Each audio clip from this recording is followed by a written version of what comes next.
punto P. Ese punto P parece que estuviese por acá, porque no tengo, justo le hizo arriba el dibujito, ¿eh? Y el otro punto P parece que estuviese por acá, o en esta región. ¿Mm? Fíjense, me escuchan todo lo que estoy diciendo, ¿no? Me contestan ahí por el chat nomás, si, si me van siguiendo. Bien. Eh, Fíjense que la pregunta, el enunciado de la pregunta no habla de que, ¿cómo es? De que calculen o digan para dónde va el campo eléctrico. Ese no es lo que está preguntando la pregunta 7. Lo que está preguntando la pregunta 7 es, porque encima acá no se nota cuáles son las respuestas posibles, pero lo que está preguntando el problema de la pregunta habla de la magnitud, ¿eh? O el módulo, si ustedes quieren, del campo eléctrico E en el punto P para los tres casos. O sea, ¿cómo yo sé? En los tres casos va para allá, eso es correcto, pero en los tres casos la magnitud del campo eléctrico es diferente. ¿Eh? Eh, entonces, no está hablando de la magnitud del campo eléctrico. ¿En cuál de estos tres casos el campo eléctrico toma su valor mayor, o que digan cuál es mayor, cuál es intermedio y cuál es el más chico, digamos? Entonces, acuérdense ustedes que nosotros habíamos definido en alguna de las clases, o se definió en algunas clases de la teoría, que la diferencia de potencial era igual a menos, eh, espere que lo admito a nuestro compañero, que la diferencia de potencial se había definido como menos la integral del campo por diferencial de X o diferencial de R entre un punto A y un punto B. Y que nosotros habíamos hecho el análisis en la parte de teoría y habíamos, yo le había hecho inclusive un estudio con un par de superficies equipotenciales. No sé si se acuerdan esto, que esta era B2, por ejemplo, y esta era B1, y B2 era mayor que B1, y habíamos hablado también de suponiendo que yo tengo que calcular el delta de B sobre el delta de B sobre el delta R para tres caminos diferentes, para el 1, para el 2 y para el 3, y que habíamos concluido haciendo este análisis en el video de la teoría de que el campo, espera un poquito, ahí está, que el campo era igual a menos el gradiente del potencial. No sé si se acuerdan del potencial, no de U, del potencial. No sé si se acuerdan de esta relación. ¿Eh? En particular, sobre todo de esta primera nosotros podemos decir que el campo o el módulo del campo eléctrico es igual a delta de B sobre delta R o delta X, si ustedes quieren en este caso, vamos a ponerle en este caso acá, o delta X, donde X es la dirección sobre la cual yo estoy midiendo esa diferencia de potencial, ¿no es cierto? Me dice acá Marcelo, el gradiente apunta a la máxima. El gradiente, el gradiente, acuérdense, cuando hablamos de gradiente, hablamos del gradiente de una función escalar. Nos da la máxima variación, la dirección de máxima variación de la función. Eso es el gradiente. La dirección de máxima variación de la función. Pero en particular, en este caso que habla de intensidades, me está hablando de que haga la evaluación, ¿eh? De esta cantidad para cualquiera de estos tres casos que están acá. Entonces, si ustedes se fijan, el delta de B que existe entre este punto y este punto y el delta de B entre este punto y este punto es el mismo, el delta de B solamente estoy hablando, es el mismo para, para este punto, este par de puntos de acá, y lo mismo para estos que están acá, que ¿cómo es? No se nota bien nomás dónde está el punto P, pero yo creo que ustedes me entienden lo que estoy diciendo. Los cambios de la función potencial son los mismos en las tres figuras. Lo que varía en las tres figuras es la distancia de separación entre esas superficies equipotenciales. Entonces, ¿dónde va a ser más intenso el campo? Donde el espacio que hay entre las diferencias de potencial, ¿dónde va a ser mayor el campo? Donde el espacio que hay entre esas diferencias de potencial es menor. Entonces, el campo eléctrico en esta de acá es más intenso que en esta y que en esta, porque el salto que hay del delta de B, la distancia que hay, es mucho más chica acá que en cualquiera de los otros dos. No sé si se entiende eso que estoy comentándoles. Ustedes me dicen. Entonces, la pregunta esta 7, ¿quién es ojalá que esté el que me hizo la pregunta hoy, que yo lo dejé colgado porque me fui a dormir un ratito a la siesta, me colgué del techo. Este, eh, ¿Cómo es? Me interesa si ese alumno, digamos, está acá hoy para despejar esa duda. De cualquier manera, bien, bien Marcelo Boera. Porque para mí en la lista de WhatsApp no me aparece el nombre de alguno de ustedes, pero no me aparecen de todos. No sé si me entendés, Marcelo, qué es lo que te estaba preguntando el problema y la respuesta a la solución del mismo.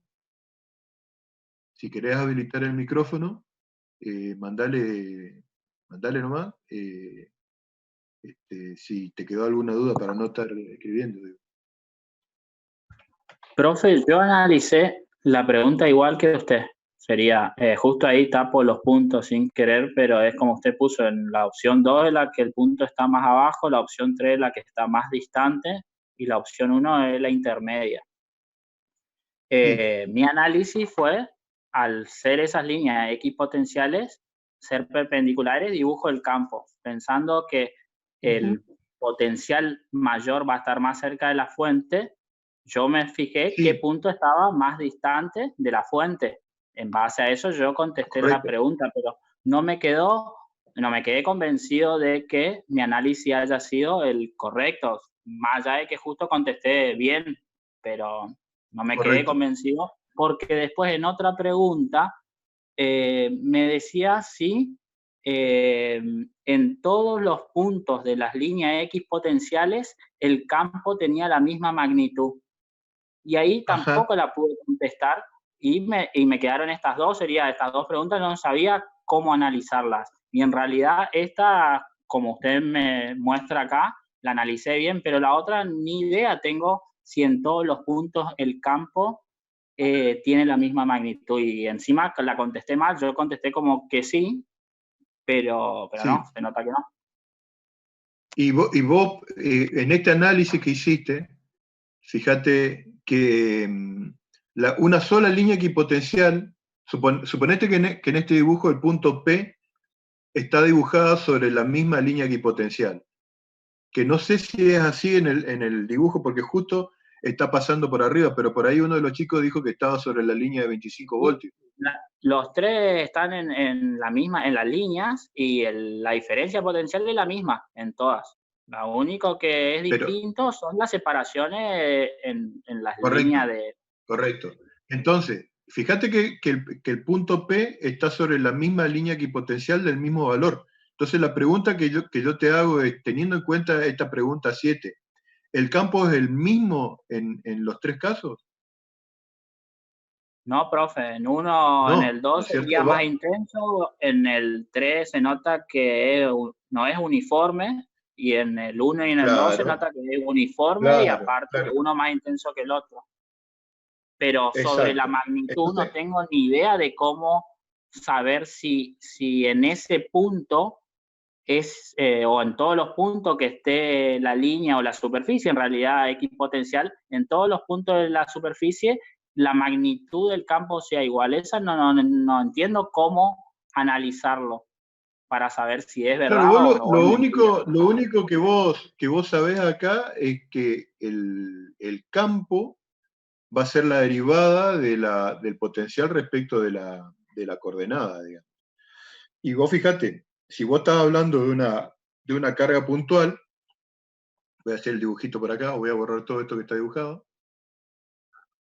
Si vos tenés una línea equipotencial, una carga Q, una carga positiva, vos sabés que esta de acá representa una superficie equipotencial. ¿eh? Entonces, este punto de esta superficie está a esta distancia R y es el mismo, este otro punto acá, que está sobre la misma superficie, está a una distancia R de esa de ahí, ¿no es cierto? Entonces, fíjate, este punto y este punto están sobre la misma superficie equipotencial. Y este punto también. La pregunta es, viendo este ejemplo de acá, ¿a vos qué te parece cómo es el campo? ¿El campo en 1, el campo en 2, el campo en 3 y el campo en 4? ¿Cómo es el campo eléctrico? En este ejemplo que es radial, profe, entiendo de que es el mismo en todos esos Bien, puntos. Pero cuando vayamos a no otra es configuración. radial, exacto, cuando no Bien, es radial, sí, dale. vayamos a otro ejemplo, uno que no sea radial. Eh, la placa de un capacitor. Ahí, por ejemplo. Suponete que este es B2 y este es B1. Y acá tenés esta es una línea equipotencial. Acá tenés una línea. Acá tenés otra línea de acá, equipotencial. Eh, ¿Cómo es el campo eléctrico? En este punto de acá, en relación al campo eléctrico en este punto de acá. Y en relación a este, si querés. El mismo para mí, profe. El mismo es. De hecho, el campo en este punto y el campo en este punto es el mismo.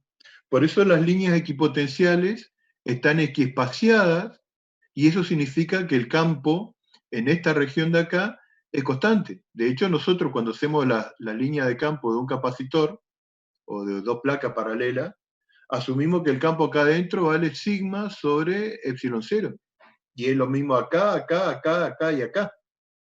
O sea, un mismo valor de campo tiene dos líneas equipotenciales diferentes. No sé si me entendés. Y sobre Sí, una línea equipotencial, el valor del campo es constante. Sobre una línea equipotencial. Entonces, sí, profe. sobre todas estas líneas equipotenciales, mejor dicho, sobre esta línea equipotencial de acá, el campo tiene el mismo valor. Sobre esta línea equipotencial de acá, el campo tiene el mismo valor, pero diferente de la que está acá. Sobre esta línea equipotencial, el campo tiene el mismo valor, pero diferente al valor del campo sobre esta línea equipotencial. Acá, como están equiespaciadas, sobre cada línea equipotencial de esta, el valor del campo es constante. Pero al estar equiespaciadas las líneas, me está diciendo que el campo en este punto tiene el mismo valor que en este punto y que en este punto acá. No solamente es igual en esta dirección, sino que es igual en toda la dirección. Esto es parecido a esto que dibujé yo acá, sino que en este caso, esas placas paralelas estarían una colocada acá y la otra colocada acá, por ejemplo.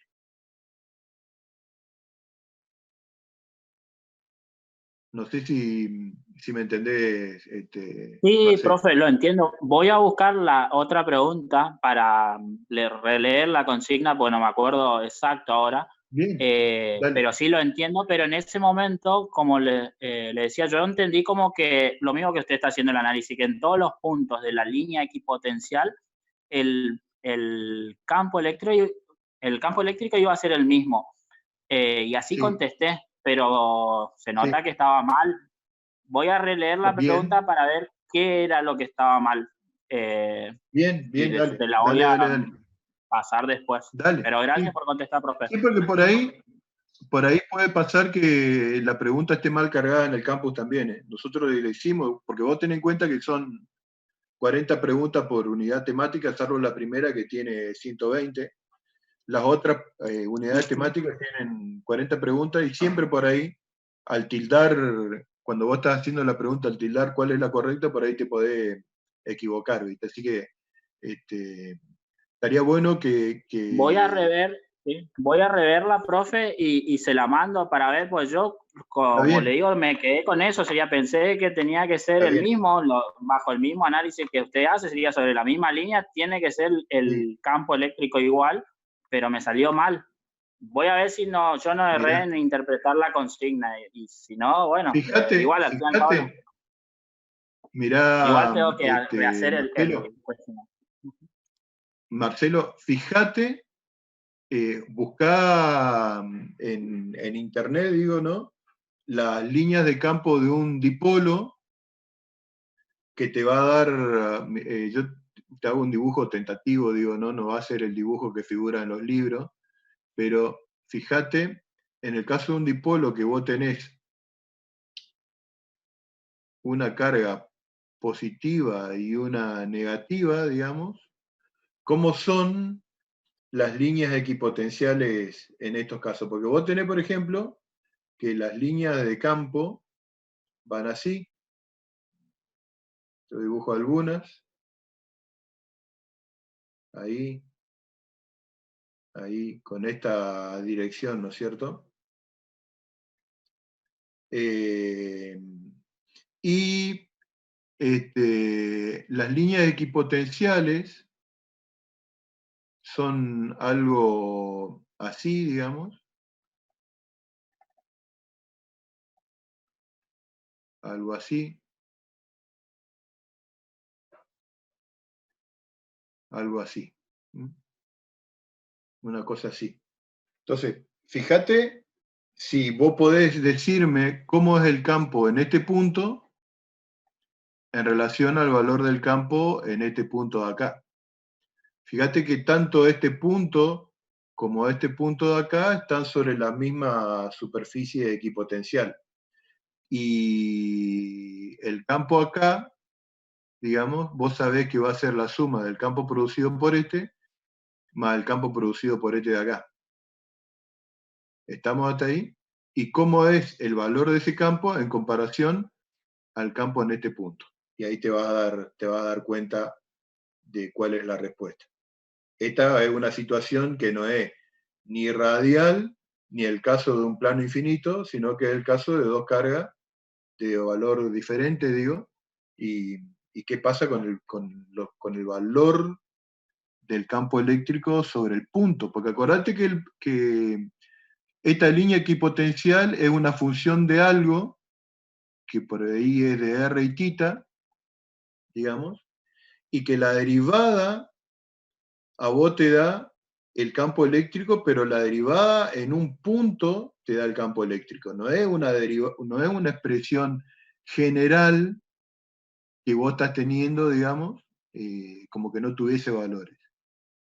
Eh, no sé si me entendés esto que te estoy diciendo. Sí, profe, lo entiendo. De hecho, puso justo el ejemplo que lo había visto, había analizado en base a este ejemplo y había visto una simulación y pienso lo mismo, sería en este caso, donde usted pone el punto en el medio del dipolo, el campo es mucho más fuerte Sí, e intenso que el que está más distante, ya que el campo es inversamente proporcional a la distancia. En base a ese mi análisis, correcto. ahí no sería constante el campo, en los dos puntos, sería en Claro, el B, sería menos intenso, es menos tendría menos intenso, magnitud. claro. Lo único que vos sabés, digamos, de acá es que la dirección del campo, digamos, va a ser perpendicular a la de la tangente que pasa por ese punto. Lo mismo acá. La dirección del campo es perpendicular a la de la tangente. Capaz que lo hago con otro color para que se vea. La dirección del campo, que es esta, es perpendicular a la de la tangente, por eso es la derivada ¿eh? Respecto de una de las coordenadas, y este caso acá lo mismo. Está la tangente, digamos, y la dirección del campo es la de la perpendicular a la tangente. ¿Estamos? Sí, profe. Y lo otro también lo entendí, entiendo que la derivada del potencial es una derivada parcial del radio y de otros dos Correcto, ángulos más, y ahí solamente lo ve correcto, en base al correcto. radio nomás. Sí. Sí, Gracias, sí, profe. vos, fíjate que en la teoría está lo que es el potencial de un dipolo.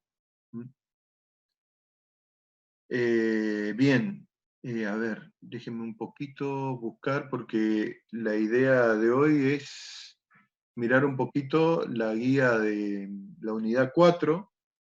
Aguántenme un cachito.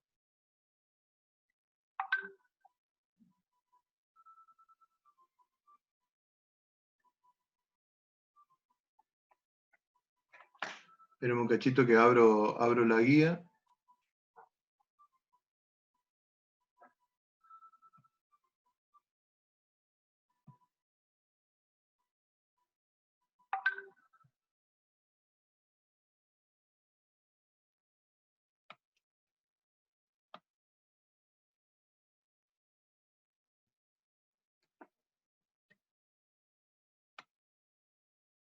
Justo estaba por abrir hoy antes de la clase, estaba por buscar la guía, pero aparecieron las preguntas de ustedes, así que me olvidé. La edad trae problemas de memoria y otra cosa que no me acuerdo de una de mis frases que van a escuchar alguna vez decir.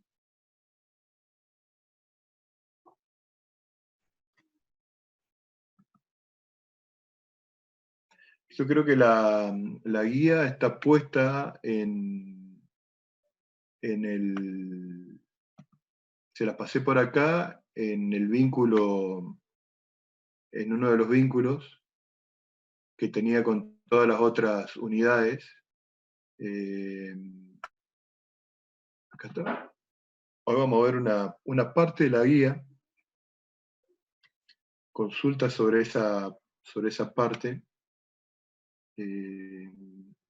Alejandro me dice, profe, yo recién estoy viendo a Alejandro, yo tengo una duda con eso, con la fórmula de las placas. A ver, a Alejandro.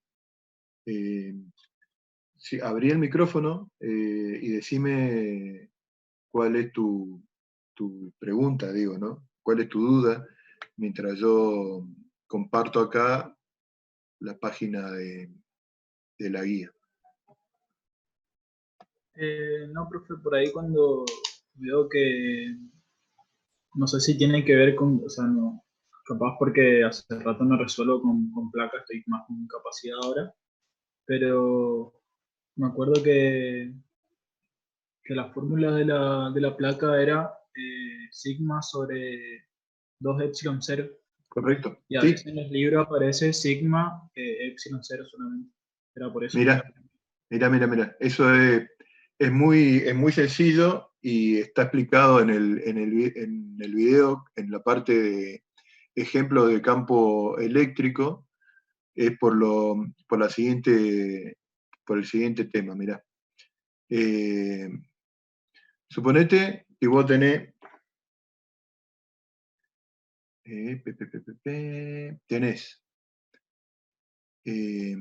un capacitor de placa paralela, perdón, un plano infinito,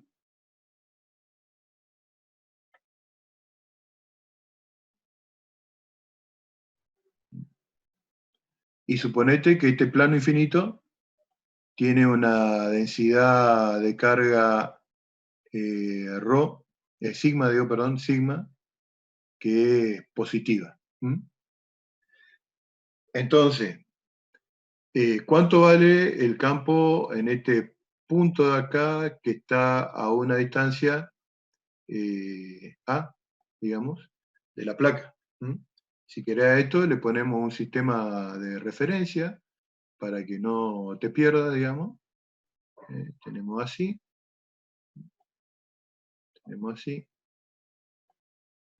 y tenemos así.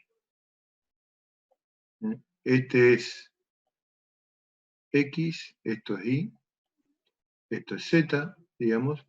Y suponete que ese punto A que yo dibujé hace un ratito,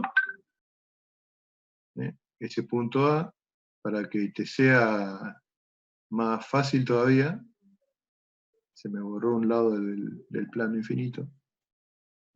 Ahí. Ese punto A es un punto que está por acá. O el punto P si querés, para hacerlo a una distancia A. Entonces, cuando en la unidad 1, cuando vos viste la ley de Gauss, ¿cómo hacíamos para calcular el campo? Atravesábamos ese plano infinito, digamos, con un cilindro.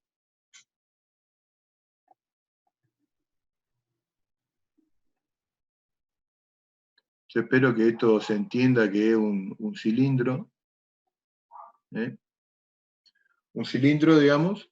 Y fíjate que el campo del lado, vamos a poner tapa 1 esta, tapa 2, y esta, la del envoltorio del cilindro, la vamos a llamar SL. Un elemento de superficie acá va a tener esta dirección, este es el diferencial de S, de la tapa, el de la superficie lateral va a ser diferencial de S acá, y el diferencial de superficie de la otra tapa 2 va a estar para ese lado. El campo eléctrico que genera la placa va a tener esta dirección en ese punto. En este punto de acá va a tener esta dirección, el campo eléctrico, y en este punto de acá va a tener esa dirección. ¿Por qué tiene esa dirección? Porque si yo pongo una carga de prueba positiva, es repelida por toda la carga positiva del plano, por eso el campo eléctrico va para allá. ¿Y por qué en el otro caso va para el otro lado? Porque si yo pongo una carga de prueba positiva acá, va para el otro lado. La carga encerrada por la superficie gaussiana es esta que está acá en la intersección entre el plano y el cilindro gaussiano. Entonces, el flujo a través de la superficie cerrada, no hay flujo a través de la superficie lateral, porque toda la línea de campo están pasándole chanfleado justo son contenidas en ese plano, en esa superficie lateral, perdón. Entonces, el flujo a través de la superficie cerrada es directamente el flujo a través de las tapas. Entonces vos tenés, como la superficie es la misma, y tanto en la tapa 1 como en la tapa 2, el ángulo que forman el elemento de superficie y el campo es el mismo, entonces voy a tener 2 veces por S, va a ser igual a la carga encerrada sobre epsilon 0. La carga es la que está acá. Si vos te acordás, la densidad superficial de carga sigma es igual a la carga sobre la superficie, de manera que la carga encerrada va a ser igual a sigma por S sobre epsilon 0. Como la superficie de la tapa, la superficie de intersección es la misma, puedo cancelar las dos superficies, digamos, en este término y en este término de acá, y me queda que el campo es igual a sigma sobre 2 epsilon 0. ¿no? Ese es el campo debido a un plano infinito con densidad superficial de carga sigma positiva. Ahora, imagínate que en vez de ser una densidad superficial de carga positiva, fuese una densidad de carga negativa. ¿Qué pasa si sigma es negativo? el campo, en vez de ir para la derecha, va hacia la placa, tiene esta dirección, el campo de este lado, y de este lado tiene esa dirección. El módulo del campo va a seguir valiendo lo mismo, lo único que va a haber es, como vos ves acá, el campo tiene sentido inverso cuando la placa tiene carga negativa. Ahora, ¿qué pasa si vos tenés una carga, dos planos,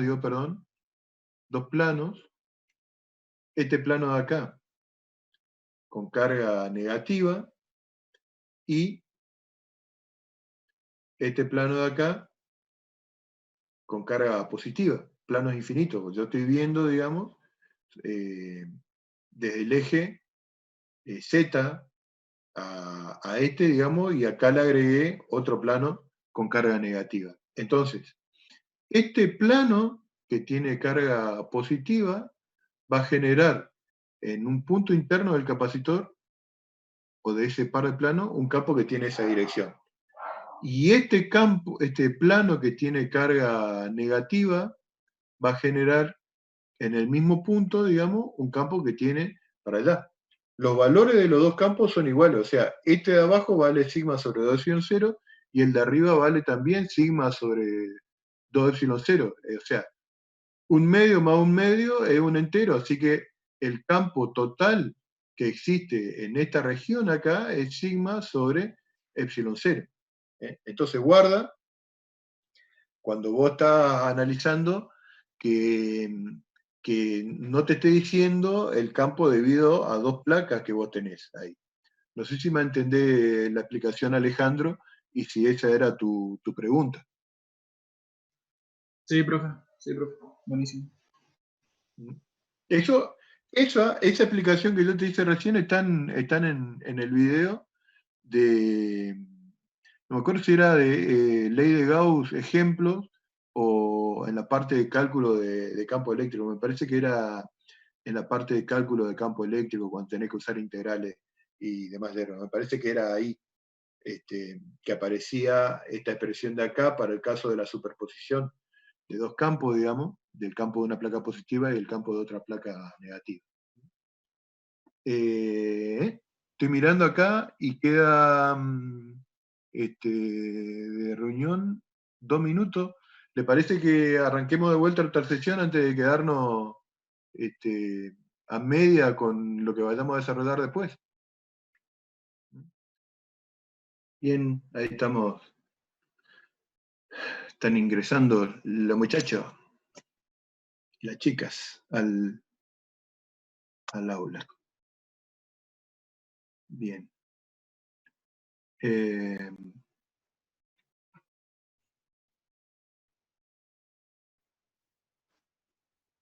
Bien, me gustaría saber si estuvieron viendo algo de esta guía, digo, de trabajos prácticos, si empezaron a trabajar al menos con los problemas que van desde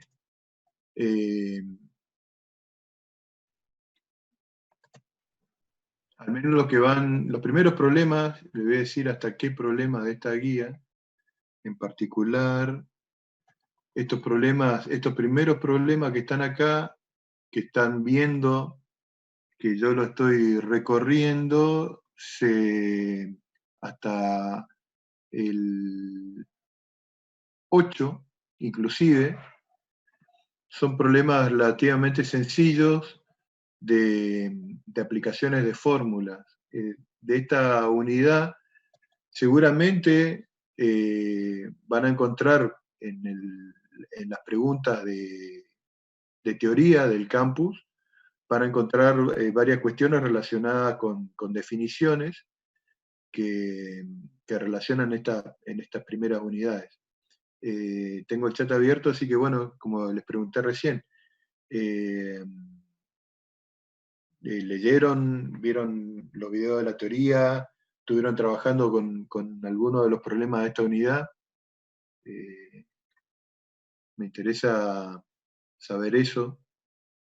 si estuvieron pegándole una mirada, por lo menos los videos de teoría, porque acuérdense, o sea, lo que uno hace siempre está tentado a hacer es mirar primero y tratar de resolver los problemas resueltos, como si lo estamos pasando nosotros a ustedes. Bien, acá me dice Joaquín que está terminando con la tercera unidad. Está bien, pues acuérdense que nosotros, bien, Luis me dice que terminó de ver los videos. Acuérdense que esta semana es para que esta semana no vamos a ver ningún tema nuevo, así que tienen esta semana para completar los contenidos de la unidad 4 y recién, no hay problema, no hay problema. Yo entiendo que ustedes están con sus otras materias también, pero si yo me duermo, digamos, se duermen ustedes conmigo, por eso es que lo tengo, ya les dije ya la otra vez, que lo tengo que presionar, digamos, para que vayan al día con esta materia, porque si no, vamos a venir mal, digo, ¿no? De cualquier manera, si van, a ver, los videos que van viendo y los problemas que van respondiendo, eso lo van manejando, les resulta complejo, les sirve en estas clases que estamos viendo, como la clase de hoy o las clases de consulta. No sé si Luis le dio clase de consulta o la clase formal, digo, de teoría, usando Zoom. Eso es algo que yo no hice todavía un seguimiento, digo, ¿no? Pero me gustaría saber si por ahí los videos se entienden, si mis clases se entienden, si la resolución de los problemas se entienden. Bien. Sí. A veces suele pasar, ayuda bastante, más que después de hacer un cuestionario surgen algunas dudas. Bueno, eso es normal, digo, o sea, no es que esto es física, ¿no? Y física es compleja, digo, ¿no? Y la idea de los cuestionarios, yo ahora se me pasó mandarle el Kahoot para ustedes, todavía estamos a algo de un mes del parcial, y eso es algo que esas preguntas le van a servir, porque ustedes vieron, físico, bueno, me costó una banda sacarla, imagínense dos. Sí, las físicas son complejas. Los cuestionarios de Kahoot son los que les tengo que enviar, pero esos cuestionarios están buenos si uno los puede. La idea era hacerlos en clase presencial, cosa de a medida que se iban contestando las preguntas, ir despejando las dudas, porque el tema de la realimentación, que acá la tenemos en diferido, no es instantánea por ahí con esos cuestionarios. Esa es la desventaja de todos estos soportes no presenciales, que uno no tiene el feedback del profesor que le va a aplicar 2 o 3 veces. Por ahí las preguntas del examen del campus, por ejemplo, tienen una opción para realimentación, pero eso es algo que nos quedó pendiente a nosotros, de decir, si ustedes seleccionan mal, decirles, no, esta no es, ponerle la realimentación, o pensaste en tal definición, en usar tal definición como para darle una segunda oportunidad. Digo, los cuestionarios estos están buenos, tienen muchas opciones para configurar, para hacerlo mucho más personalizado, pero son cuestiones que llevan tiempo, y acá no está llevando tiempo el armado de las guías resueltas, porque acuérdense que sus profesores, la mayoría los tiene resueltos en alguna carpeta, pero bueno, veamos un poquito esta guía y algunos conceptos, digamos, que tienen que tener en cuenta, porque acá nosotros ya pasamos de hablar de cargas en el espacio, cargas quietas, y empezamos a hablar del efecto de las cargas de movimiento. Por eso hay una magnitud, se empiezan a definir nuevas magnitudes, digamos, que tienen en cuenta el movimiento de la carga dentro de un conductor. ¿Se acuerdan que ustedes en la primera unidad habían visto la característica de un conductor? Pongo una cita a todo y arrancamos bien en agosto, pero ¿sabés qué bien nos vendría? Si uno pudiese hacer eso, ¿no? Si uno pudiese dar a los alumnos que se autoevalúen, pero bueno, déjenme que siga porque si no me distraigo y empiezo a hablar para abajo. Entonces, ahí van a aparecer nuevas magnitudes. Acuérdense que nosotros habíamos visto que en el caso de un conductor, cuando vimos inclusive la parte del modelo atómico, lo que se mueven con mucha facilidad dentro de un conductor son los electrones, ¿no es cierto?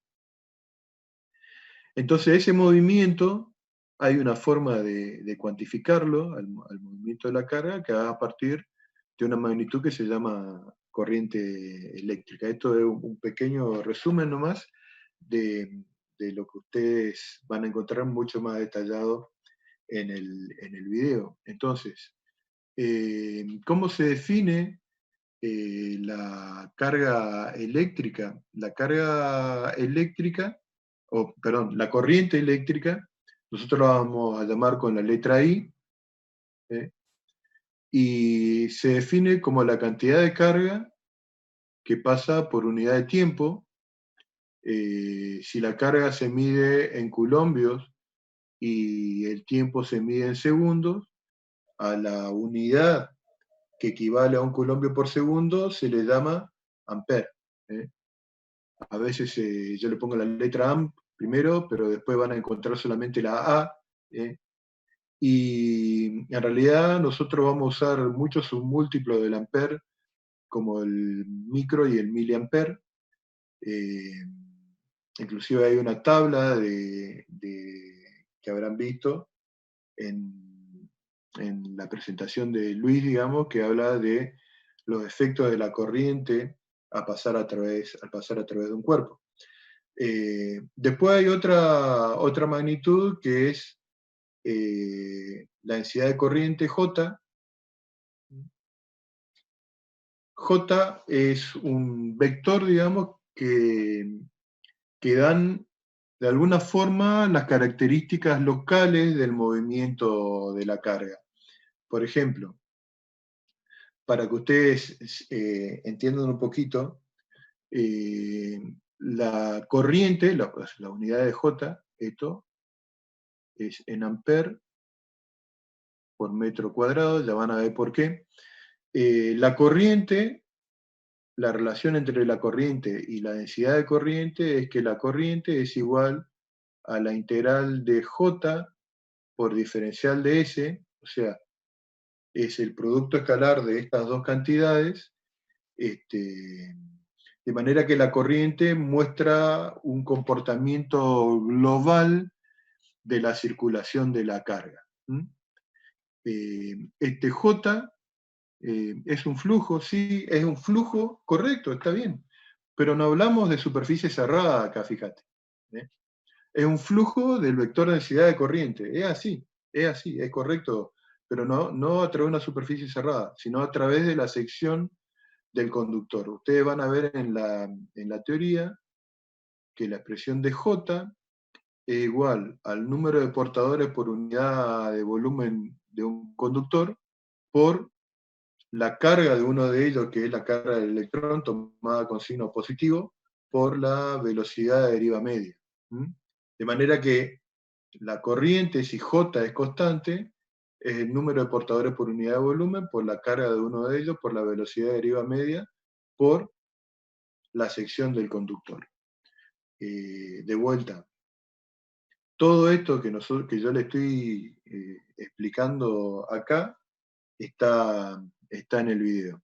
Pero volvamos de vuelta a este tema del J, porque fíjense que todas estas relaciones son las que están contenidas en el primer problema. Fíjense que J de alguna forma me está evaluando la velocidad a la que se mueven los portadores de carga dentro del conductor. Entonces, para que entiendan con un dibujito esto que yo le estoy ilustrando acá. Supónganse que yo tengo un conductor, estos son el borde del pedazo de alambre o de cobre del conductor. El conductor, un conductor eléctrico podría ser de cobre, por ejemplo. Uno de los alambrecitos del cable que ustedes pelan, por ejemplo, para un enchufe o para cualquier otra cosa. Y esto que está acá es la sección de ese conductor en forma de cilindro, digo, ¿no? Acuérdense, es un pedazo de alambre, digamos. Esta es una parte del conductor y acá está el otro pedazo del conductor. Entonces, a través de la sección del conductor se está moviendo la carga. Fíjense que todavía no estamos diciendo por qué se mueve la carga, solamente estamos asumiendo que hay carga en movimiento. Entonces, por ejemplo, supónganse que están pasando todos los electrones y en un momento yo puedo sacar una foto de los electrones que se están moviendo junto con su vector velocidad. Entonces, por ejemplo, voy a tener, vamos a cambiar de color porque si no, por ejemplo, voy a tener este electrón de acá, o esta carga de acá, esta otra carga de acá. Acá va a haber otra, ¿no es cierto?, que se va a estar moviendo y acá va a haber otra. Puede pasar, digamos, puede pasar que la velocidad a la que se están moviendo todos estos electrones o cargas eléctricas sea la misma, como en este caso de acá. Si tenemos esta situación de que la velocidad de todas las cargas es la misma, estamos diciendo que J es constante, o que J, el vector de densidad de corriente, es uniforme. ¿Qué significa eso? Que en esta integral yo puedo sacar el J fuera de la integral, porque además el elemento de superficie, cualquier elemento de superficie, acuérdense, si estoy tomando la superficie transversal del conductor, digamos, va a tener la misma dirección de la velocidad de ese conductor y por lo tanto la misma dirección de J. ¿Me siguen hasta acá? No es chino básico lo que estoy preguntando, contéstenme por el chat si no se perdieron. O si no se durmieron. Entonces, en esa condición que estamos hablando recién, solamente Alejandro, bien, ahí está, saltaron los otros. En este caso, si la velocidad es constante, si V es constante, esto quiere decir que J es también constante. Que J también es constante. Y si J es constante, y fíjense que forma el mismo ángulo con el elemento de superficie, esta integral de acá, esa integral, yo voy a poder decir que I es igual a J por S directamente. De ahí, fíjense, porque hoy yo les puse directamente que la unidad de J es amper por metro cuadrado. De acá, de esta relación, si I se mide en amper y S se mide en metro cuadrado, J se va a medir en amper sobre metro cuadrado. I es una cantidad escalar y J es una cantidad vectorial, donde yo en esta última que escribí, digamos, ya puse o ya asumí que J y S son los módulos de esa cantidad, por lo que habíamos dicho hoy. Es un producto escalar o un flujo, como dijo uno de sus compañeros, como dijo Luis, y el ángulo que forman entre los dos es de 0 grados, entonces en el coseno vale 1. Bien, ahora, ¿qué pasa? Pues, ustedes se pueden preguntar, digamos, ¿cuál sería una situación donde J no sea constante? Entonces yo voy a borrar algunas cositas de acá. Se me borró la tapa del conductor. Pero bueno, ustedes saben que acá no voy a estar dibujando de vuelta. Puede pasar lo siguiente, digo. Pueden tener que, vamos a dibujar unas cargas más acá y unas cargas más acá. Y puede pasar, digamos, que en las cargas que están más cerca del eje del conductor, J sea mayor y vaya decreciendo su valor a medida que nos acercamos a las paredes del conductor. Entonces, en este caso de acá, J no es constante, depende de la distancia al centro. Entonces yo podría tener acá que ese J, voy a borrar esto primero, podría decir acá que J es igual a una constante sobre R. A medida que aumento, porque J dejaba de ser constante.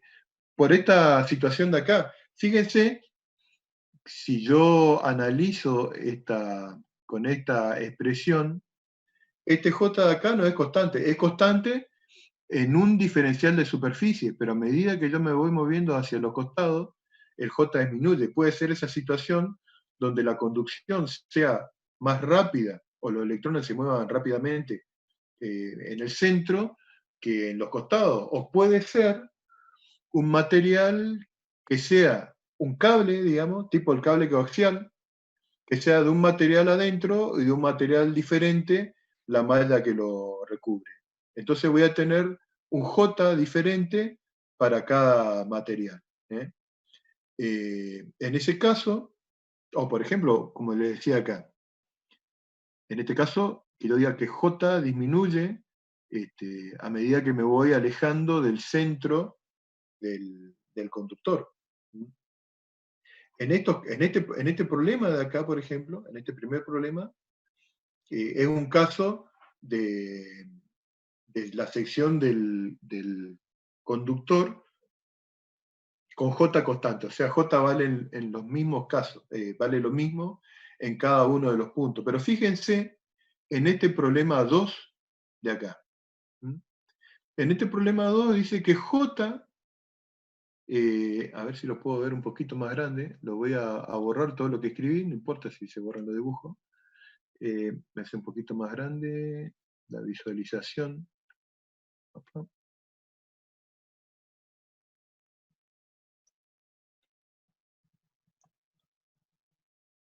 Fíjense ahí, por ejemplo. En este caso me dice que J, vamos a poner un poquito más así, para que se vea el carácter vectorial. Este que está acá es el eje de las X, voy a anotar. Este de acá es el eje de las X, este es el eje Y, y este es el eje Z. Y las flechitas me están mostrando para dónde va el vector J, porque me está diciendo que tiene la dirección del eje de las Y. Entonces, la pregunta que yo le hago a ustedes en este caso, fíjense que Y y Z, ¿qué representan? Representan las coordenadas de un punto que tiene esta coordenada Y y esta coordenada Z. Entonces, teniendo en cuenta eso y teniendo en cuenta que esta es la definición de J, digamos,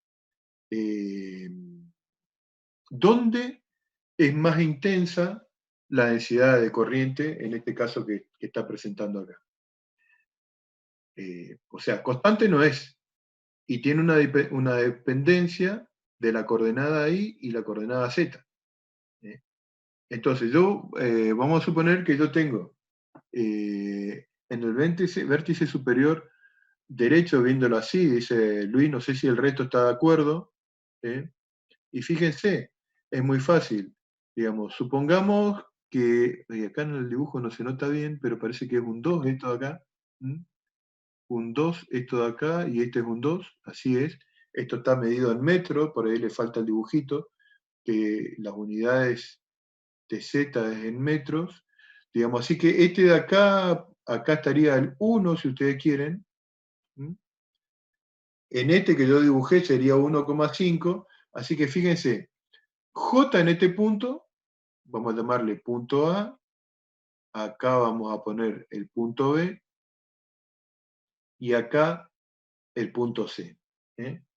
J en A va a ser igual a 3 por 1,5 por 1,5 por I. En B va a ser igual a 3 por 1 por 1 por I. Y acá en C va a ser igual a 3 por 0 por 0 por I. Si ustedes hacen la cuentita, van a ver que J va aumentando para aquel lado, en dirección del origen hacia el punto A. Y como dijo acá Luis en el chat, en el vértice superior derecho, si yo hago la cuentita acá, en D, digamos, J de D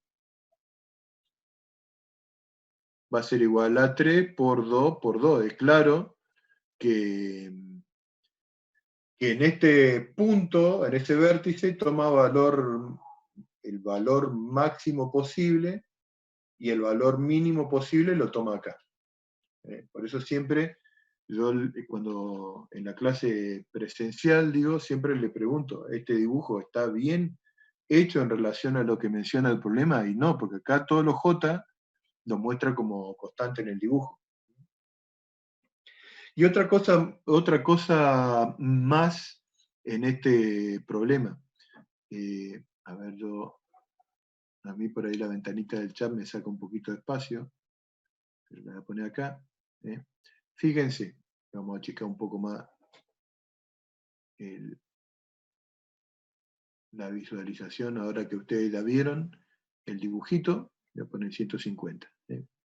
Y voy a borrar todo lo que tengo, borrar todos los dibujos. Bien. Fíjense entonces, dice, la densidad de corriente, dice, si la densidad de corriente viene dada por esta expresión, hallar la corriente I a través de una superficie, bla, bla, bla, con un extremo en el origen, y el otro le está dando las coordenadas de este cuadrado que está acá. Bien, entonces, ustedes ya saben, perdón por el desorden y que comience por este problema, pero era porque estábamos viendo la magnitud y se prestaba para lo que yo estaba diciendo hoy de la densidad de corriente. Entonces, yo les había mostrado recién que la corriente es igual a la integral de J por diferencial de S. A lo largo de la región donde existe J. O sea, en esta parte de acá no voy a tener corriente, en esta parte tampoco voy a tener corriente, digamos. ¿Por qué? Porque esto vendría a ser como un caño cuadrado, digamos así, si ustedes lo ven en perspectiva, y solamente el movimiento de carga eléctrica en donde está el pedazo de cuadro ¿no? de material. Donde no hay carga eléctrica, evidentemente no va a haber corriente eléctrica. No sé si me entienden eso. Entonces, ese diferencial, lo que me está diciendo esta integral es, tomar un área diferencial de S que vendría a ser esta, por ejemplo, eso que estoy dibujando en rojo es el diferencial de S, y hacer el producto de J y diferencial de S en ese lugar de ahí. Vamos a suponer que para ese punto J tiene esta dirección, ahí, y tengo que hacer la cuenta. Evidentemente yo no puedo sacar más allá de que el ángulo entre el diferencial de S y J sea lo mismo para cualquiera de los puntos. Si yo tomo otro punto de acá, digamos, o otro diferencial de S de acá, va a ser exactamente lo mismo, digamos.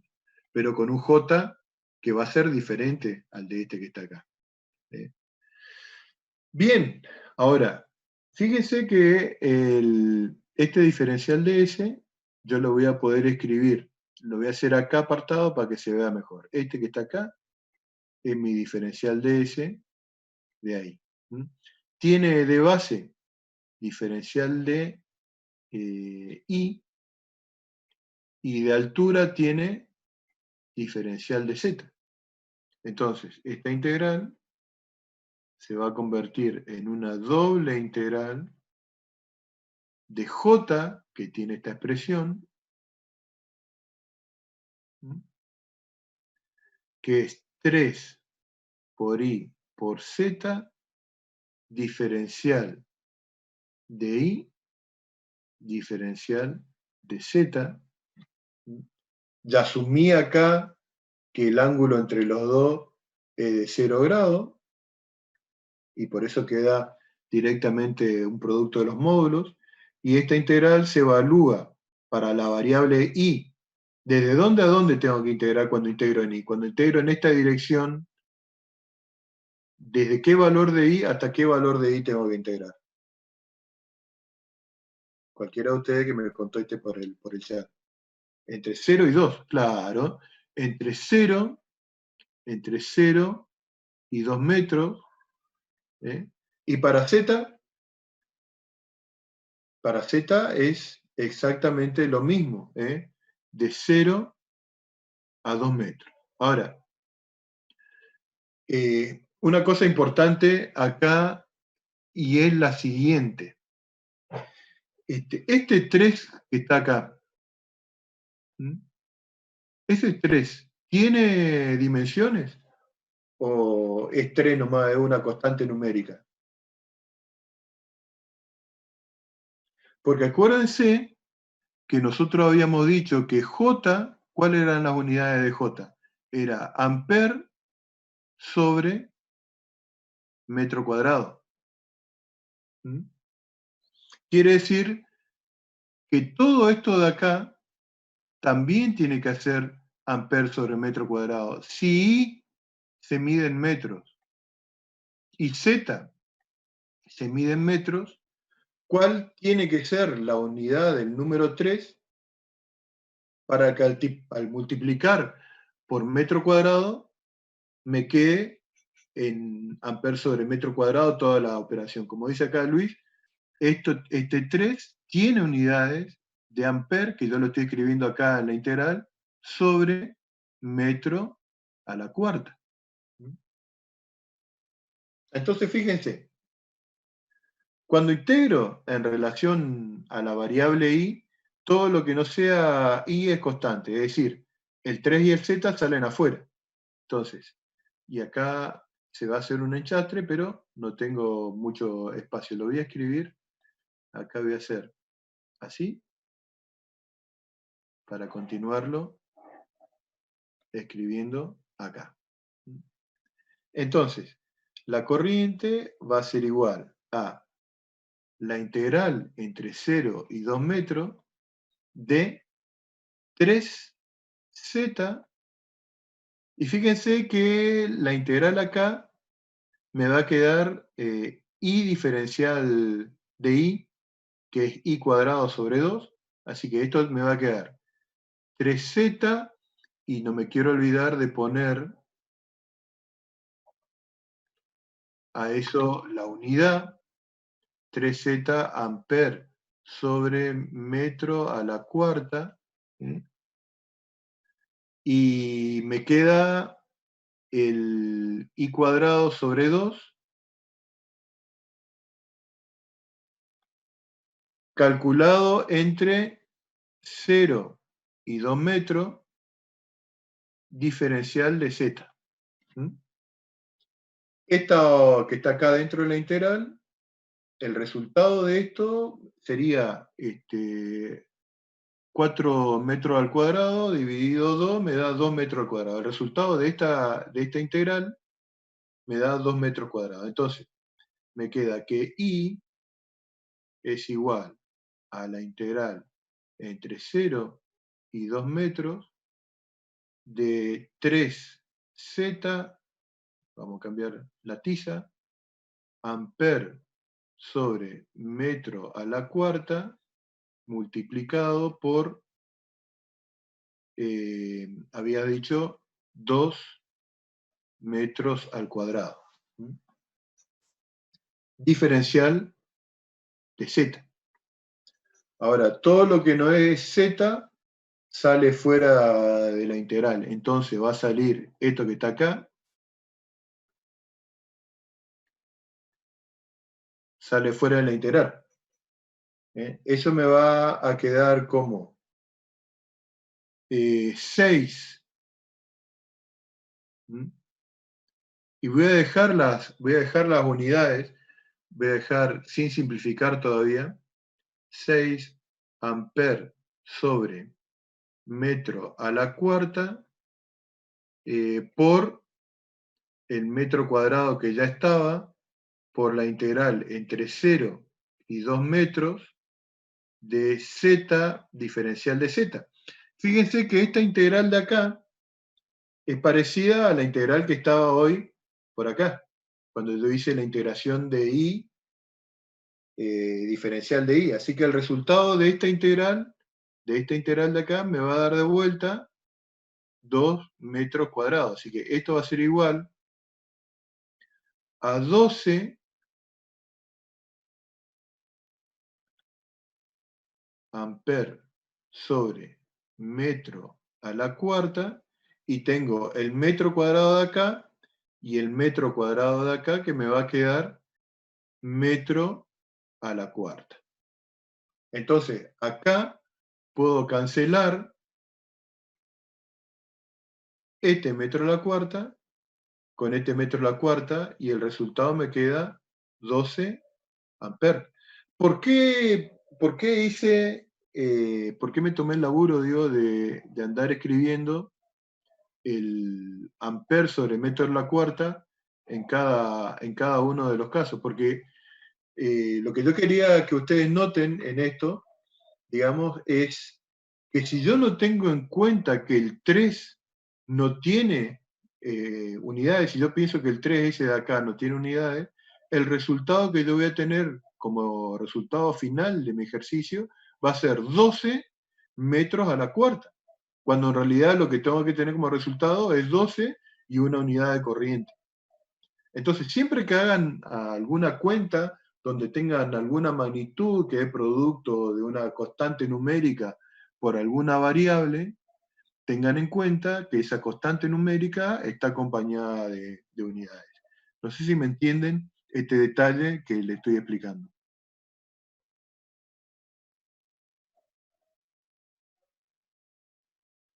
O si se me durmieron.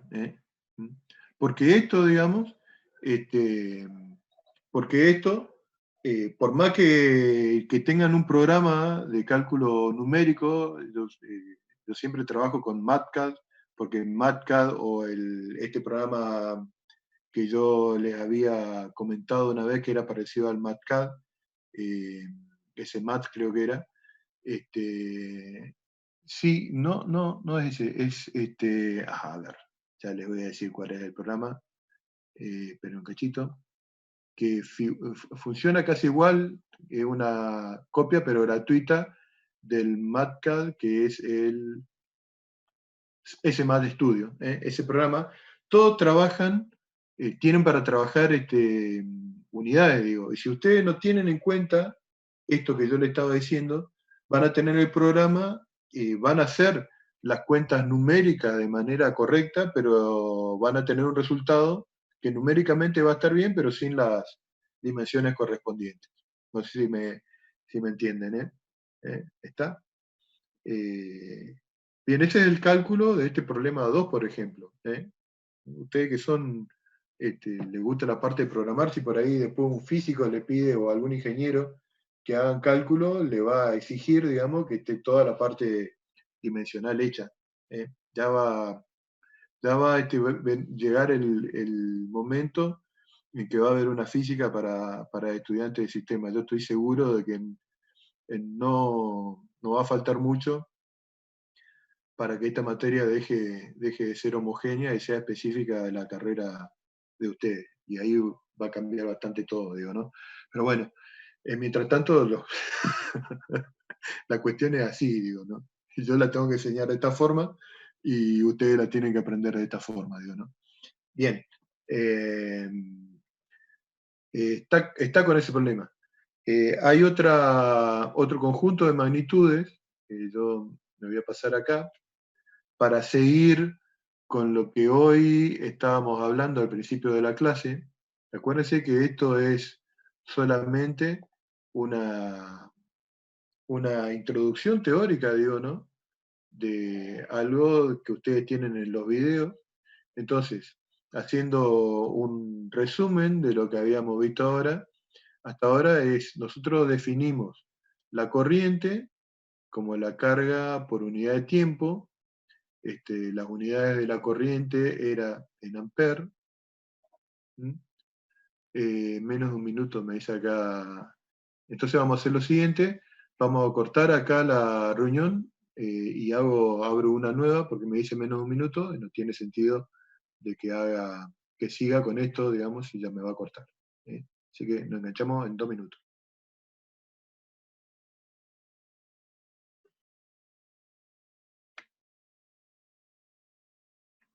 Bien.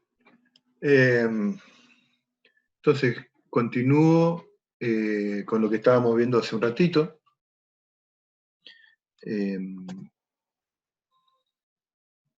Entonces, habíamos definido, hasta ahora, habíamos definido lo que era la corriente, como la carga dividido el tiempo o la derivada de la carga en función del tiempo, y habíamos dicho que las unidades de la corriente era en amper, que era coulombio por segundo. Esto que yo le estoy contando está en la hojita de fórmula. Si ustedes tienen a mano siempre la hojita de fórmula, van a poder encontrar todas estas presiones. Después habíamos dicho que otra magnitud era J, que era un vector, y que era el número de portadores por unidad de volumen. Esto es, lo vamos a escribir acá, número de portadores por unidad de volumen.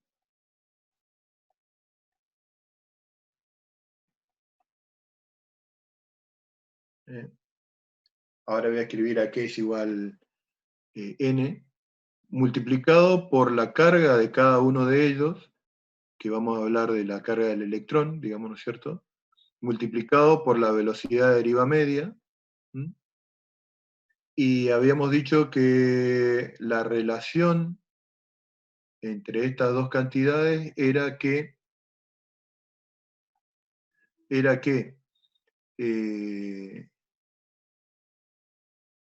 la corriente era igual a la integral de J por diferencial de S,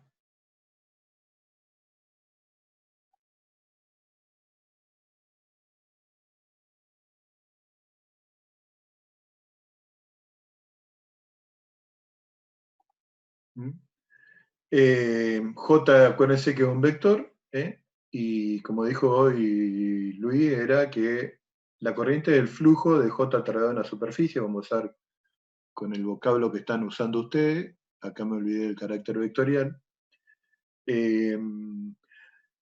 A ver, de esta de acá, de esta, N es igual, el número de portadores por unidad de volumen, es igual a el número de Avogadro, que es una constante, multiplicado por la densidad del material dividido el peso molecular. Esto es densidad y peso molecular.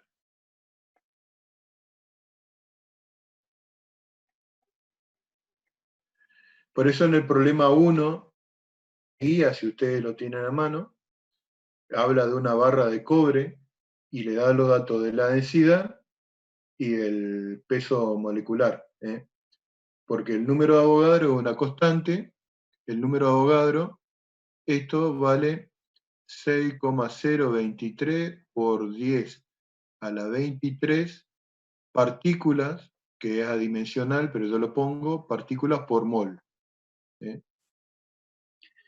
La densidad, la unidad de la densidad es unidad de masa sobre unidad de volumen, gramos sobre centímetro cúbico, kilogramos sobre metro cúbico, por ejemplo. Esto sería en el sistema CGS. El peso molecular, cantidad de gramos por mol.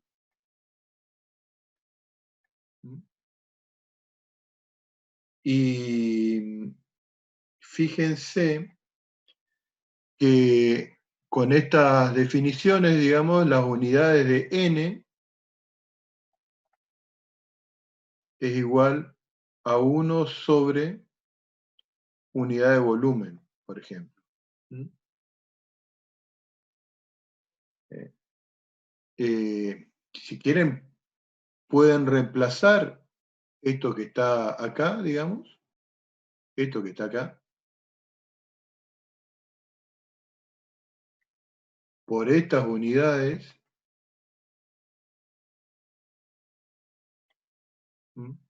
y esta de acá, y van a ver que la unidad de N le va a dar en 1 sobre unidad de volumen. Por eso se llama a N, este N de acá, el N se llama el número de portadores por unidad de volumen. Hay tantos, qué sé yo, portadores por metro cúbico, por ejemplo. La otra magnitud que se define en esta unidad es la de la resistencia eléctrica. La resistencia eléctrica, cuyas unidades es el ohm, y es igual a la diferencia de potencial entre los extremos de un conductor dividido la corriente que circula por ese conductor. Esta diferencia de potencial se mide en voltios, esta corriente se mide en amperes, y al cociente entre vol y amper se le llama ohm. Para un material de sección constante, una barra, por ejemplo, la resistencia es igual a la resistividad del material, que es una magnitud propia del material, por la longitud del material sobre la sección. Es decir, si yo tengo una barra,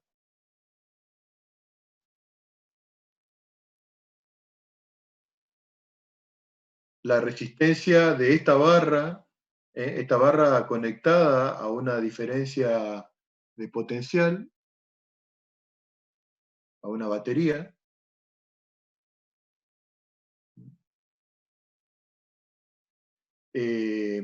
va a depender, la resistencia del material va a depender del material, si es de cobre, si es de madera, si es de hierro, si es lo que sea, digamos.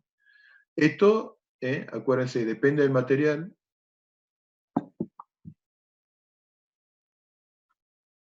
Depende del material. Va a depender de la longitud.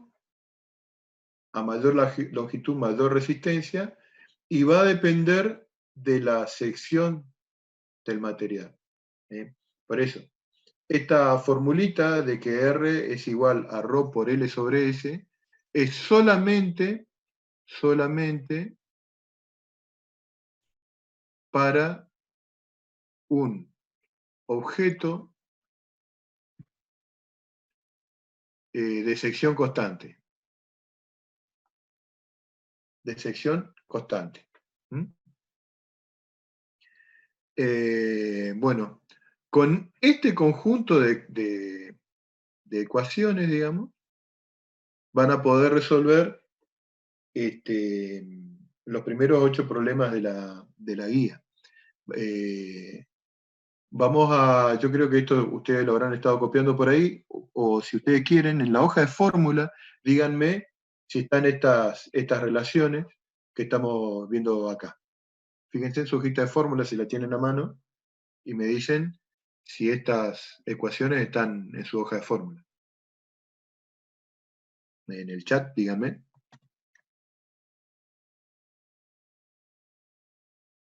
Acá me pusiste Marcelo Potencia. La mayoría están, dice. ¿Qué me querías decir?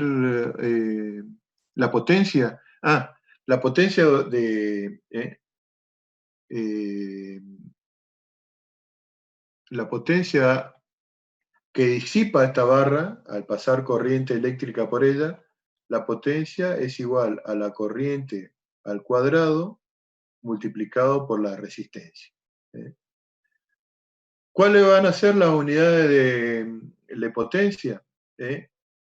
Sí, le pueden agregar lo que ustedes quieran a esa hoja de fórmula, porque en el examen presencial, digamos, nosotros le damos la hoja de fórmula que es igual a esa, pero ustedes para el trabajo en la clase pueden escribir lo que quieren en esa hojita.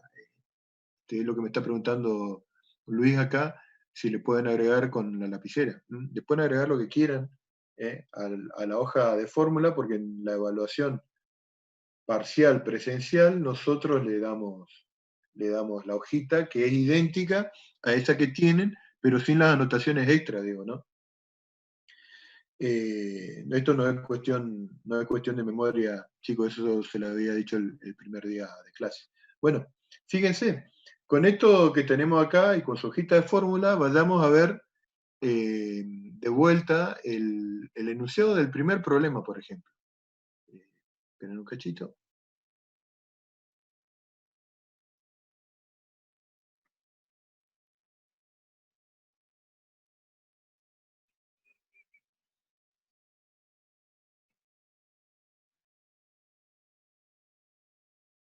Esperen un cachito.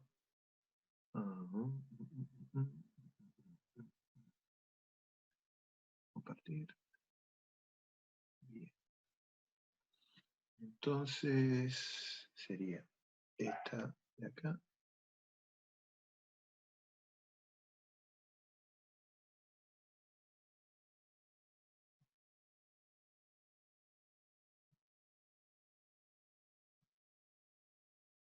Ahí está. Ahí ven la guía de problemas, ven los enunciados de los problemas. Díganme por el chat si lo ven. Bien. Correcto.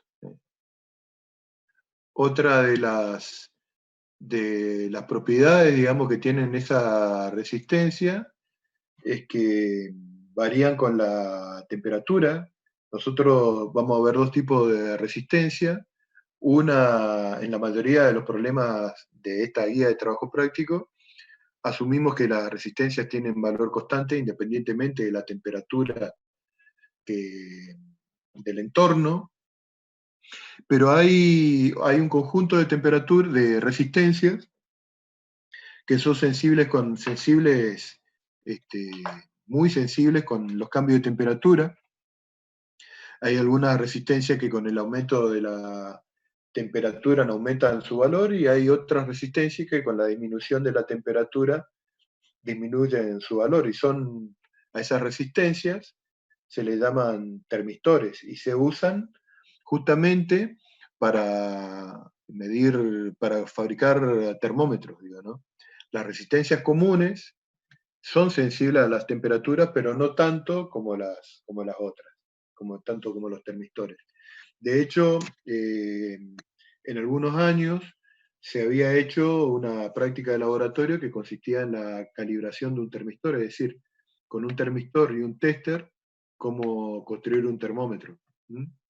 Y cómo se hacía luego la validación de que ese termómetro funcione adecuadamente, midiendo la temperatura del cuerpo. Se construyó una curva de calibración y se medía la temperatura del cuerpo. Entonces, si al meter ese termistor en la axila y al hacer la conversión daba una temperatura de 70 grados, es porque evidentemente ese termistor estaba mal calibrado, por ejemplo. Era una interesante experiencia de laboratorio porque nosotros nos lo decíamos cómo hacían para validarlo, y con la medición de la temperatura del cuerpo uno validaba, el funcionamiento del termómetro. Entonces, fíjense, en este problema este primer problema habla de una barra de cobre, digamos, ya le dice el material, de sección transversal rectangular, o sea, están teniendo una barra de este tipo, ¿sí?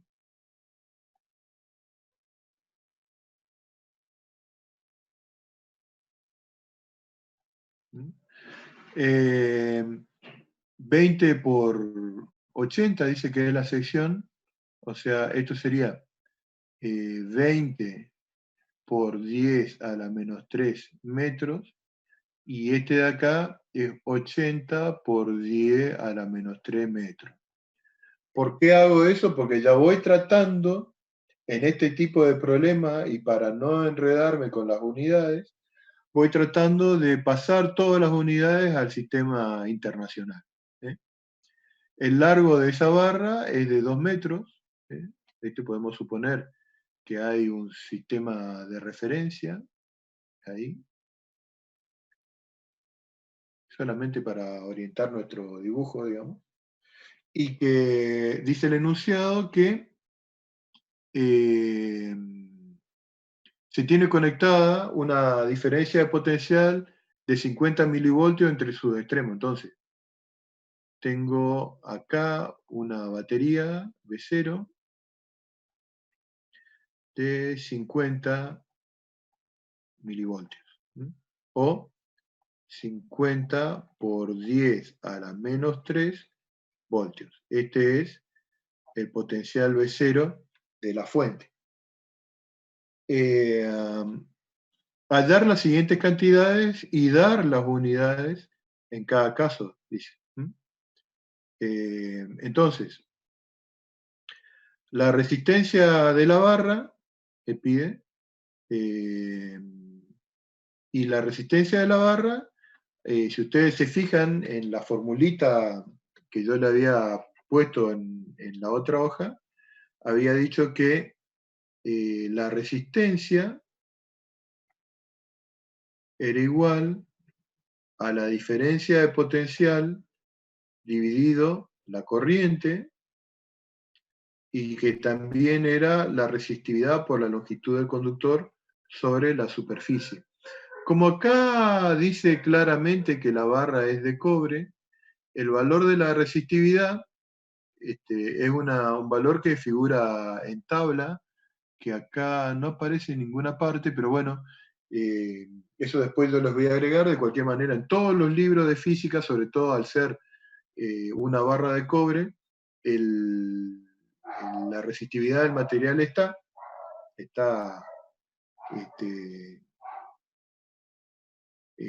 tabulada junto con la de otros materiales. Entonces, ¿por dónde vamos a calcular nosotros la resistencia? La vamos a calcular a partir de esta relación de acá. 1,7 por 10 a la menos 8. Entonces, eso voy a poner acá.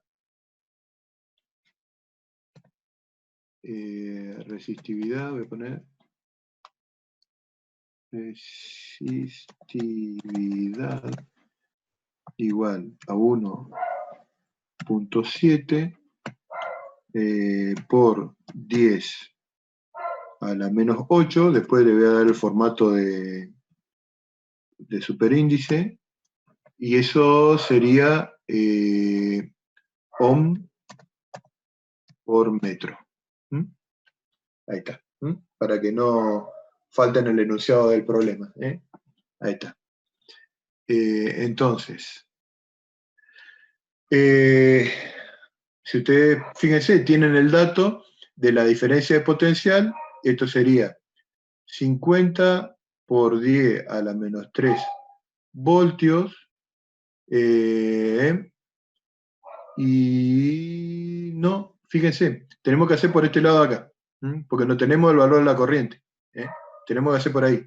Entonces, este de acá sería 1,7 por 10 a la menos 8 ohm. Ese es el simbolito de ohm, por metro, por la longitud de la barra, que es 2 metros, dividido la sección del conductor, que es el producto de 80 por 10 a la menos 3 metros por 20 por 10 a la menos 3 metros.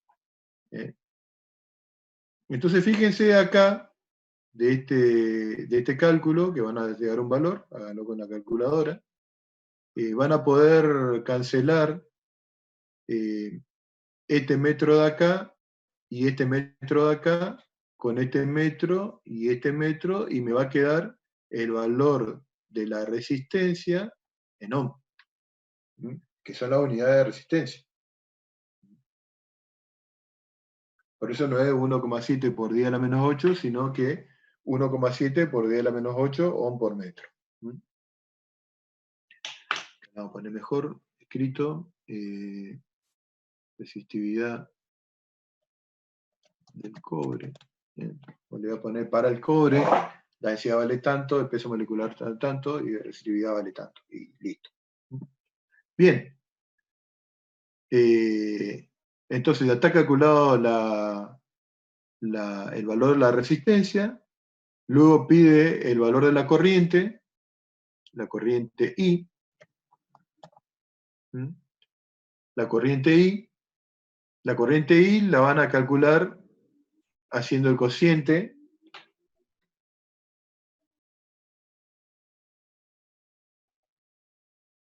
este de acá.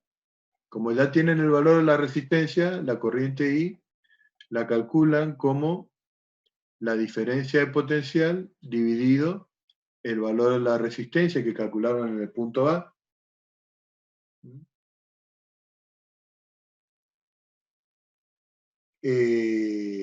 Tienen el dato de la resistencia, tienen el dato de la diferencia de potencial, pueden calcular la corriente.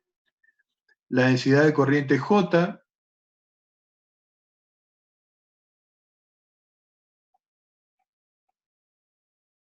hoy habíamos dicho de qué relación había entre la corriente y la densidad de corriente, que I era igual a la integral de J por diferencial de S. De manera que J es igual a la corriente sobre la superficie.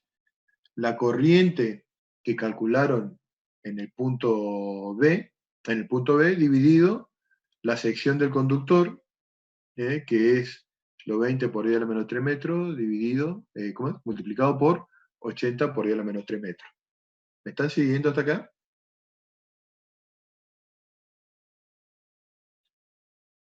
Me aclaran por el chat si me siguen. Bien. Luego pide el campo eléctrico E, el punto D.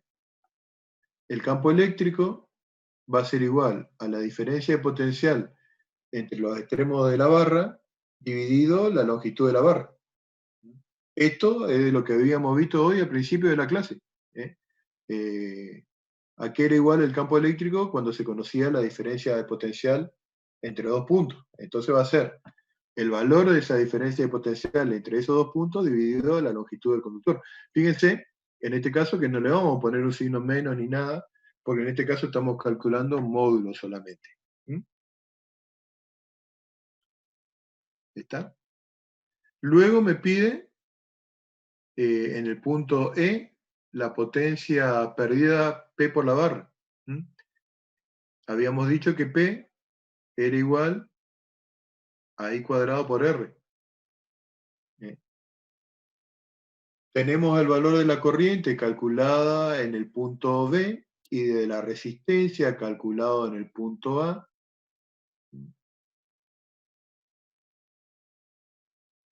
Y acá voy a sacar el valor de la potencia. Voy a borrar todo esto que tengo hecho hasta ahora. Joaquín, ¿vos estás grabando el video? Bien, qué grande, Joaquín. Qué grande. Bien, entonces, voy a borrar todos los dibujos y voy a escribir la fórmula de potencia acá. Potencia es igual a la corriente al cuadrado por R. ¿Cuáles son las unidades de la potencia?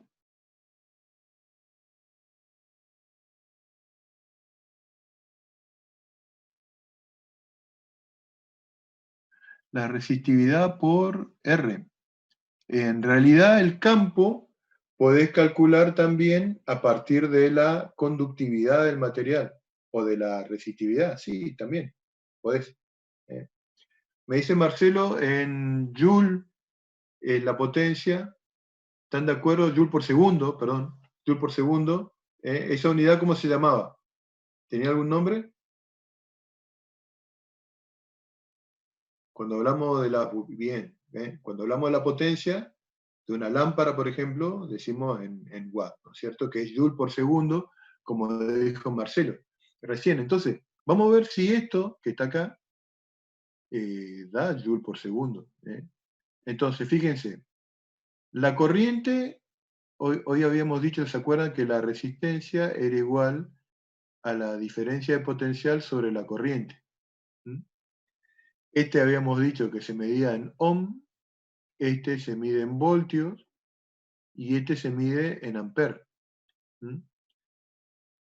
Entonces, esto que está acá, o sea, la corriente elevado al cuadrado, yo podría decir que es, a partir de esta relación, voltios al cuadrado, a ver, vamos a poner primero, amper al cuadrado por ohm. Luego, amper al cuadrado, ¿a qué es igual? Si yo paso de este lado, ¿no es cierto? Y la R paso de este lado dividiendo, voy a tener que amper cuadrado va a ser igual a voltios al cuadrado sobre ohm al cuadrado multiplicado por ohm. Estoy viendo a ver si conviene esa simplificación. Entonces, este cuadrado de acá lo puedo simplificar con este. Y ohm habíamos dicho que era voltios sobre amper. Entonces, voltios al cuadrado dividido voltio sobre amper. Esto que está acá, puedo cancelar este con este. Esto me va a dar voltio por amper. Bien, ahora, voltio era una unidad que representaba la energía por unidad de carga para traer una carga desde tal infinito hasta un determinado punto, ¿cierto? Cantidad de energía por unidad de carga. Y el amper, ¿a qué era igual? A coulombio sobre segundo. Eso habíamos visto hoy al definir corriente. Luego, coulombio se cancela con coulombio, y esto me queda joule sobre segundo, que es watt.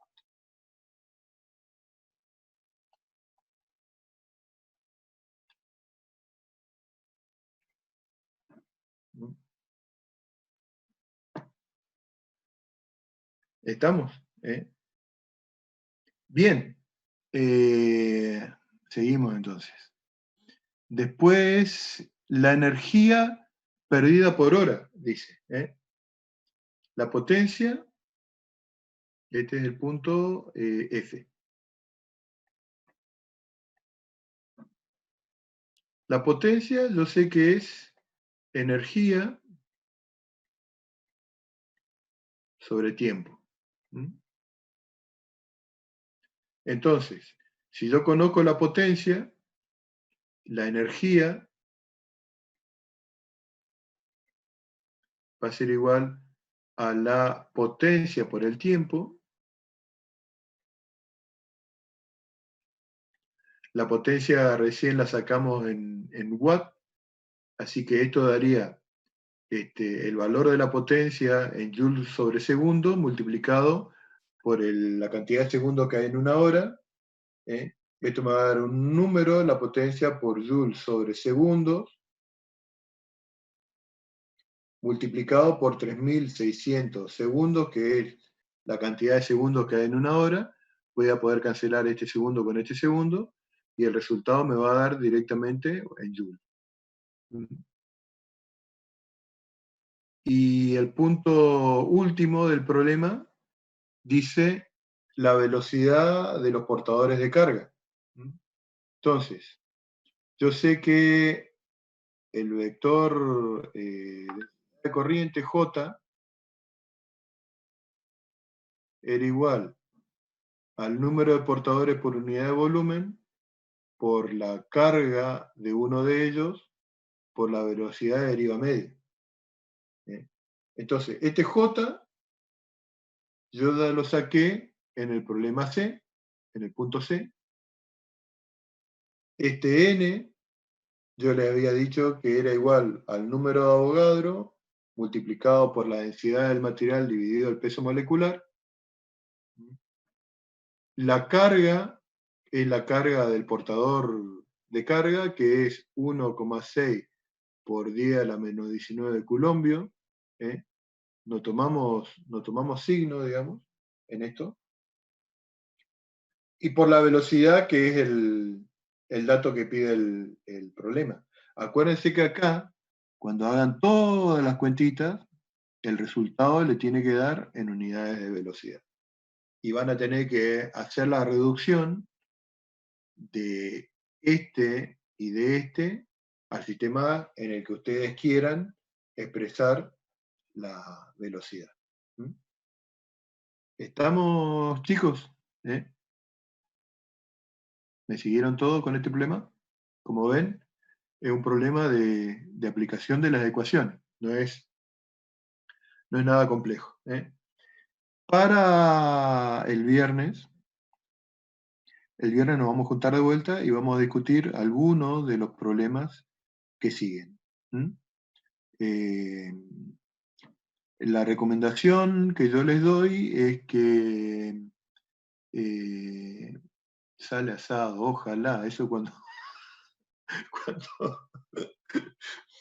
cuando termine esta cuarentena, Marcelo.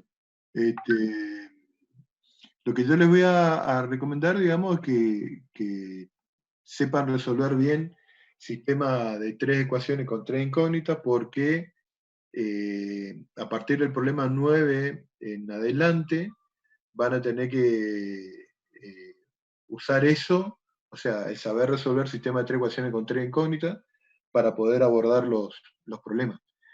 Nosotros en este curso no vamos a corregir cómo estén hecha la solución del sistema.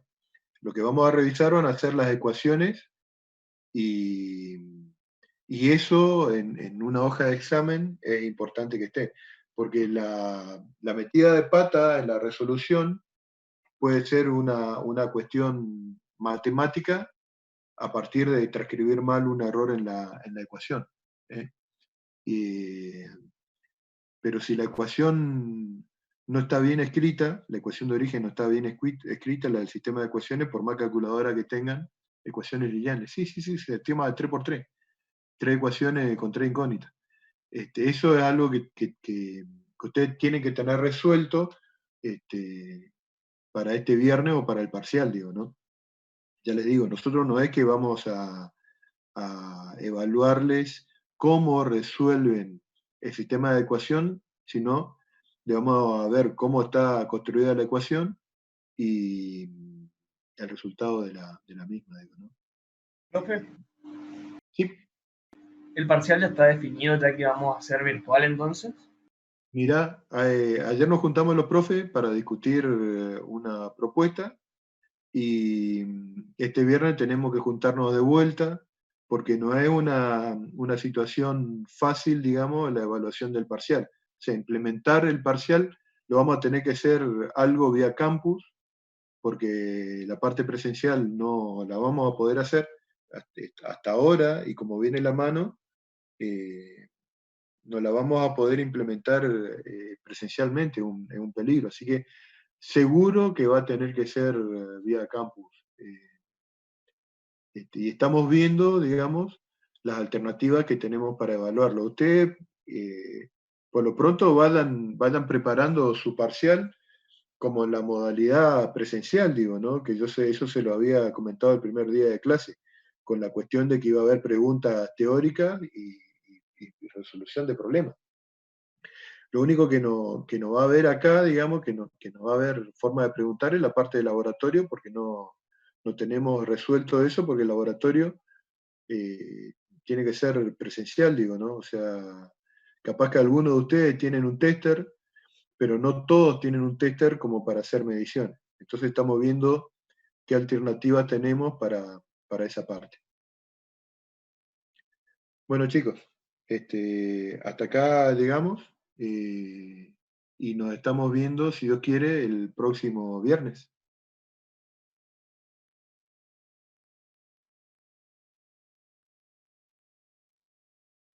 Tengo que comenzar con los chicos de IEM, así que bueno, salgan ustedes primero, así entran